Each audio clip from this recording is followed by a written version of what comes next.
men with big dicks in the women's locker room. I was in the locker room after the sauna, and I took a shower and I was oiling up and just getting dressed for the day. And I turned around to a man in the locker room, and I was in shock. And I said, "Sir," like just kind of unsure what was happening.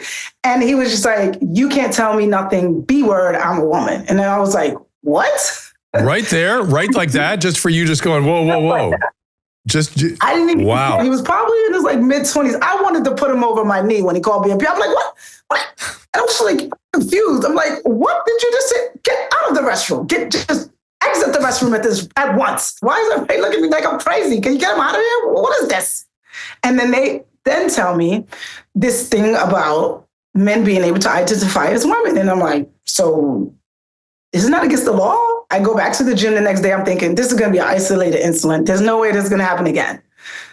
And that's when I run into Alexis Black. At this point, I'm like, this is madness. What is going on? And I'm like, what are you doing in here? You can't be in here. And he's like, get with it, sister. I'm a woman. You can't tell me nothing. And I'm like, what are you talking about? You have a big penis. I can see it through the tights. It's with us in this room. It's here. What are you talking about? There's no woman in front of me.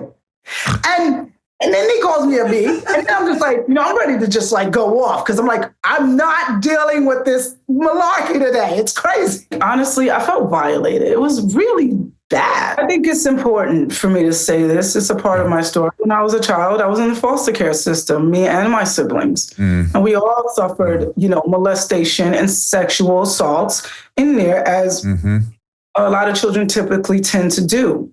However, I was able to, fight through all of that to find the worth in myself and to make sure that just because I was a child, and this was the only reason that this happened to me, to make sure that in my adult life that I would provide myself the life that I wanted and I would make no excuse for my life. I'm originally from the Bronx, New York. I grew up there, born and raised. I was pretty much a battle rapper for most of my teenage years. Written songs for Alicia Keys, Ty Dolla $ign, Kanye West, her. I was nominated for my work. Wow. And I've just been in LA for 15 years now. I winded up gaining 100 pounds after my mother passed away a few years ago. And I was in the gym every single day. I lost 100 pounds in the gym. Old-fashioned way, diet and exercise. I ate my way back up, and, I had to work my way back down. Any girl would feel like this, whether or not she's been through this. This is actually going through that. Understood. I understood. So there's two issues. One is you're a trauma survivor, and this is deeply unfair to your history and the triggering of something like this, of your trauma, number one. And number two, and any female would be traumatized in real time, even if you'd never been traumatized before. This is hard to manage. I went and filed another report, and, nothing was done. They just told me, this is law. And so I take 2 days off from the gym, which was for me, mental. It just was why am I doing this? Because of some guys. I don't understand. Yeah. I go to the new location, brand new location. I go there thinking, this guy's not going to be in there. And then Alexis Black, the assailant, comes out of nowhere like a locker room bully. You talking about me, B word. And I'm like, what are you doing in here? And this point, I'm half naked. The girl's half naked. We're standing again dressed. She just went into full-on shock mode. And I went into full-on mother mode. What are you doing in here? Get out of the restroom. There are women in here naked. This is wrong. I'm screaming. And he says to me, straight women like to see D word. So if anything, they're looking at me more than you. And I said, what? I couldn't even compute the ridiculousness of that phrase. I was in shock. And then I was disgusted. And then it really let me further know where this person's head was at. And I got even more angry. And I started causing more of a scene. And again, they came, they did nothing. So the next day I go into the gym again. And who's there? Alexis Black.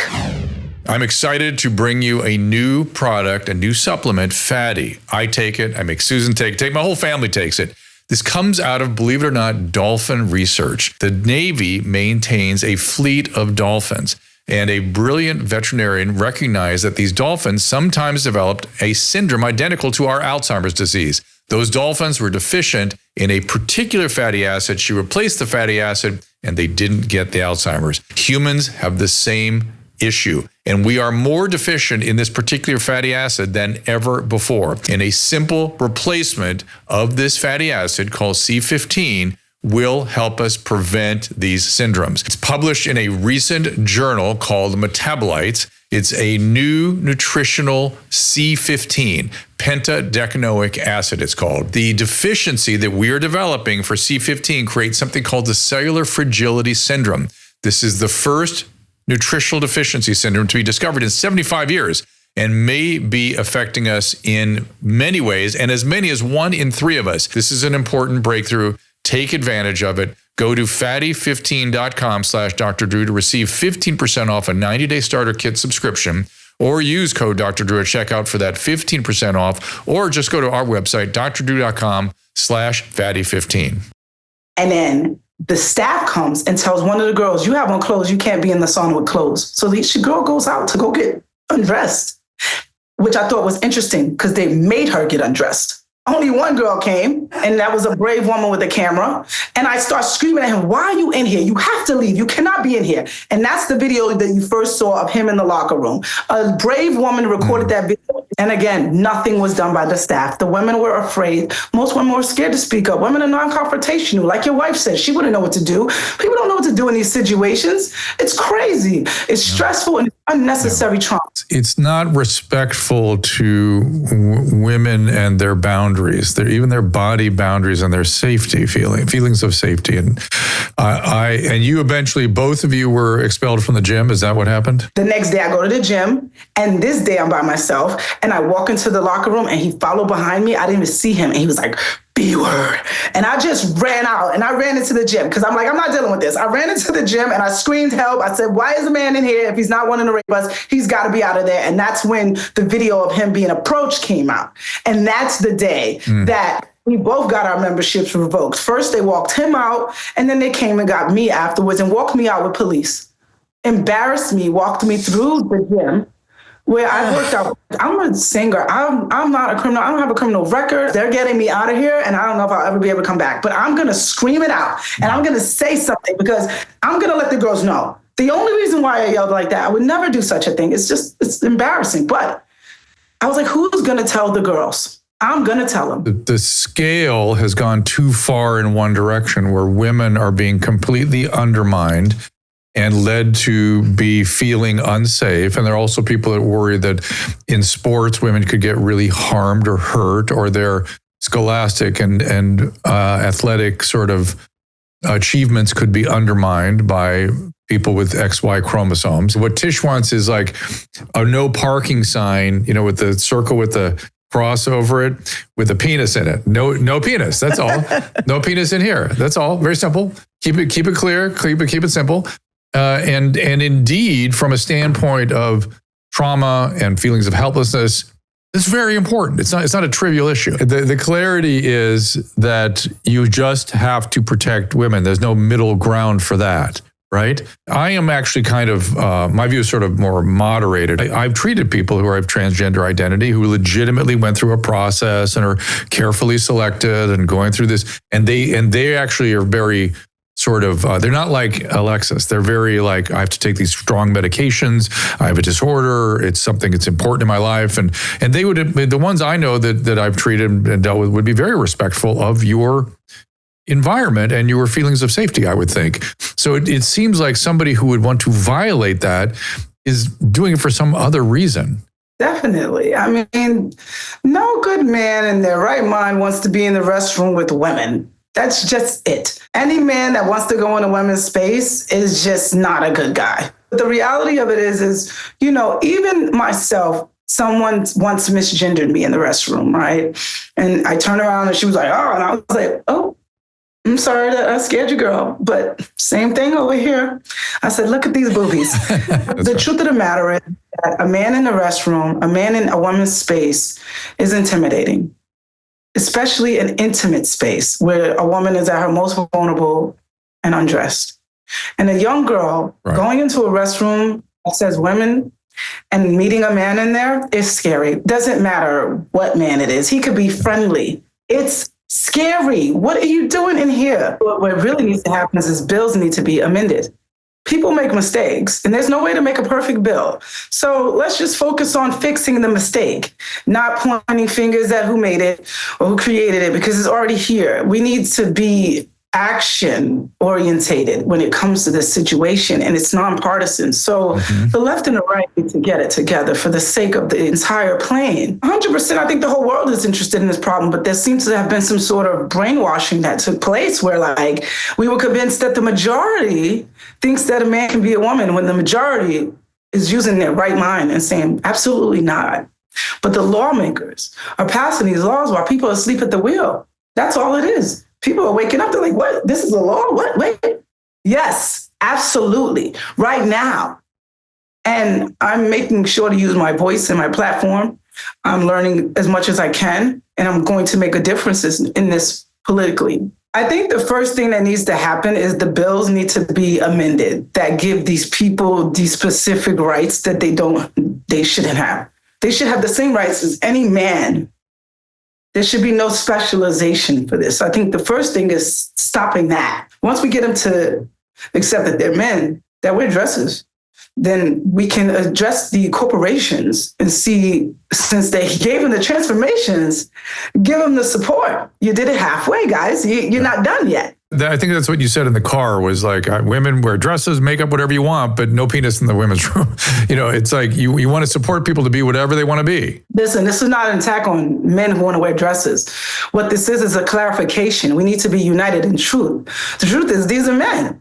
They want to wear dresses, cool, but like they're men. What if it's a male that has had a genital reassignment?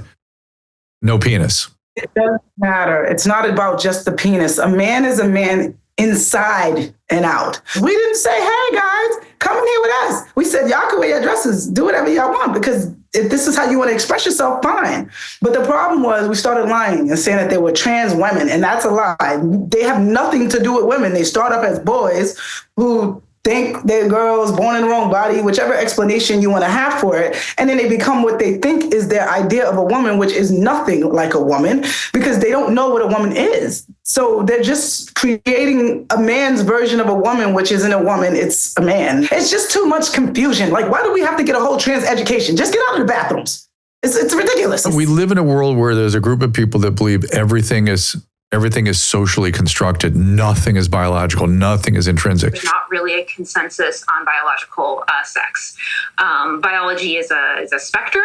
And I hope we're coming out of that biology has a role. Biology is real. Biology exists, and disorders exist too. I understand people can have a gender dysphoria, need to switch and take some very powerful, dangerous hormones and maybe go through some very dangerous surgeries. But these are not trivial matters, and my profession needs to get that right. And the women should be protected along the way. The LGBT world is supportive. Women are supportive. Women want to be safe again. And, being gay or bisexual, is not the same as thinking that you're born into the wrong body. I mean, LGB, lesbian, gay, bisexual. What is the rest? What is a queer? It's like the definition of queer is weird. And it's like, I don't think that it's not weird. We're attracted to, I think the T and the Q plus, what is this, a subscription? What is this, a plus? What's behind that door? It just seems like a lot of things that we don't need to be concerned with right now. It's weird to me that sexual orientation and gender got overlapped. They're very different topics. They're very different things. The trans hijacked the LGBT movement, and they hijacked Black civil rights, and they're hijacking everything. And it's because they're men, and men are conquerors. They love to conquer. And it needs to stop. We gotta be realistic. We gotta be honest. Hey, it's all good. Wear your dresses, it's all good, but we got to keep them out of men's sports. We need to amend these bills. It's all good to do whatever you want, but it's wrong when it's infringing on other people's rights and other people's privacy. And that's all that's happening here. And being disregarded, and it needs to stop. And we need more men like Drew, more men to step up and support women, because we need for people to understand that collectively we think this is wrong. And, I got to petition out there, and I need to get it to 1 million signatures because I want people to see 1 million people in America care about women's safety. The link to that petition is in all my social media websites, right in the bio. Listen, number 2, Tish, it says protect women's safety. Sign the petition because I really want people to understand that across all 50 states, we need the laws to be amended because it's just wrong and things are just, women all over should be protected, not just in LA, not just in Texas, everywhere around the world where there's women, they need to be protected and spoken for. But I'm learning and I plan to do my part and to do my best to represent the people. And my advice to the people is use your independent thinking. Stop thinking like gangs. It just is ridiculous. Wiener, all these politicians, like, stop being concerned with them and be concerned with the bills and the laws that they are passing, because that's all that matters. I don't care if you're from red or blue. This is a nonpartisan issue. So let's come together. By denying what is real and different between men and women, we disempower what is real about women. We make them have to be men, and they've got something much more going on. And we should honor that and value that and protect that. Just get out of the bathrooms. It's ridiculous. Thank you. And my name is Tish Hyman.